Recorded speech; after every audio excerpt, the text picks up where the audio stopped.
Então, agora o domínio das caatingas, né? A caatinga é um ecossistema também típico brasileiro. Existe principalmente no litoral do Nordeste, até um pouco fazendo divisa com a região norte, norte de Minas Gerais, tem caatinga. E ela apresenta períodos muito secos, né? O solo é raso e as águas escoam rapidamente ou formam pequenos rios, que nos períodos de grande seca esses rios secam. Alguns permanecem, como os rios mais caudalosos, como o São Francisco e o Parnaíba, mesmo diminuindo o seu volume de água, em algumas regiões eles permanecem com água durante todo o período de seca, sendo alguma das poucas fontes de água para as pessoas e para os animais nessa região seca, né? E a caatinga ela tem uma característica que significa em tupi, caatinga significa mata branca. Isso quer dizer que nos períodos de grande seca, toda a vegetação resseca, a água evapora muito facilmente e ela fica com esse aspecto esbranquiçado. Daí o nome caatinga, que significa mata branca. Mas em outras regiões onde existe uma concentração de água, a vida volta a nascer, volta a brotar. E tem regiões da caatinga que você pode observar algum tipo de vegetação que é caracterizado como caatinga verde, certo? Algumas adaptações, como eu falei, né, na história do Cerrado, a caatinga também tem adaptações para poder os seres vivos sobreviverem às grandes espaços de seca, grandes períodos de seca. Como, por exemplo, os cactos, que nós vimos no ciclo passado, que os espinhos são folhas modificadas, que fazem com que a planta perca menos água para o ambiente, evapore menos água. E ele acaba fazendo a fotossíntese no caule, onde é verde, e ele também é uma estrutura muito fibrosa, retém muito líquido, que é o necessário para ele poder sobreviver. E também algumas plantas têm os seus troncos retorcidos e elas perdem grande parte de suas folhas para poder perder menos água, e troncos bem grossos também com esse princípio também, para poder não perder tanta água. E por exemplo, essa perereca, esse anfíbio, tem uma característica de que ele tem uma fina camada de cálcio sobre a pele dele, que impede essa perda de água também. Ela é capaz de ficar encostada num barranco, usando como essa fina camada de cálcio como escudo contra a perda d'água, certo?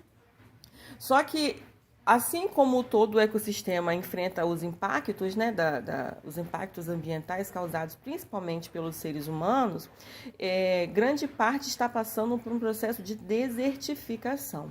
Que isso quer dizer que a variedade, a biodiversidade, né, está ficando cada vez mais escassa devido à falta de água, principalmente o sertão nordestino, que é uma região onde chove muito, muito pouco, devido ao próprio relevo, que regiões de cadeias de montanha impedem que as nuvens pesadas, né, carregadas com água, cheguem nessa região que a gente conhece como sertão.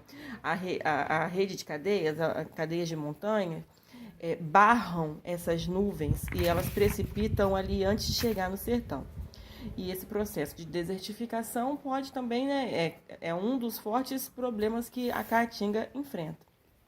Além de, aqui interessante, olha, a gente tem uma informaçãozinha sobre o Velho Chico, que já foi até tema de novela na Rede Globo, né? O Rio São Francisco, que é um dos principais, se não for o principal rio, que ele cruza vários estados brasileiros, incluindo regiões de Cerrado e Caatinga, e existe um projeto de transposição. Isso quer dizer que eles vão mudar o curso do Rio São Francisco. Só que isso não é tão simples assim. Pode afetar toda a fauna e a flora desse rio e as populações que vivem à margem do rio e dependem da água do rio. Por isso que até hoje existem esses problemas, esses embargos, né, essa burocracia dos governos, por conta disso, porque tem um lado bom e o lado ruim, e a gente tem que colocar tudo numa balança para ver até onde compensa fazer essa transposição, correto? Então, agora o domínio das pradarias, que são os campos ou pampas do sul, sulinos, né? São regiões de solo muito fértil, utilizado para agropecuária, para produção de vários tipos de fontes de alimentícias e criação de gado, criação de ovelha, tem sempre nutrientes, porque tem sempre uma região de banhado, onde tem água, tem vida, já falei isso aqui, e grande parte do nosso alimento, das coisas que a gente utiliza no dia a dia para nos alimentar, é proveniente daqui. Tem vegetação e os animais típicos dessa região, e é engraçado que é característico do sul do Brasil, né? São várias regiões de campos, mas conseguem sobreviver a temperaturas mais baixas, porque lá no sul é sempre mais baixa, a temperatura mais baixa do que para cá, sudeste e centro-oeste em geral. Para cima, quanto mais para cima, mais calor, né? Falando do Brasil, correto? Agora, o domínio das araucárias. O domínio das araucárias também se encontra lá no Rio Grande do Sul. Só que é uma área específica desse tipo de árvore aqui, olha, que produz os pinhões, que são aquelas plantas que têm sementes nuas, lembra? Elas são gimnospermas, caracterizadas como gimnospermas. Mas é um ambiente tão adaptado tanto a vegetação como os animais são tão adaptados a essa região que eles conseguem sobreviver e manter o ciclo de nutrientes ali perfeitamente. Inclusive, existem animais que só se alimentam desse tipo de semente do pinhão. E que se essas araucárias fossem extintas, consequentemente, essas aves e esses animais que se alimentam desse tipo de semente também se extinguiriam, porque a sua fonte principal de alimento estaria esgotada. Nós temos uma ave que chama gralha azul, que é lindo, uma ave linda, que só existe lá nessa região porque ela só se alimenta desse tipo de semente, correto?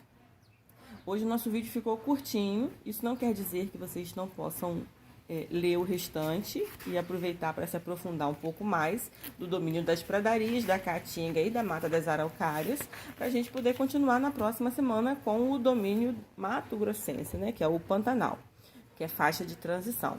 Mas a gente vai continuar isso na semana que vem. Por hoje é só. Um beijinho para vocês. Não esqueçam de assinar a lista de presença.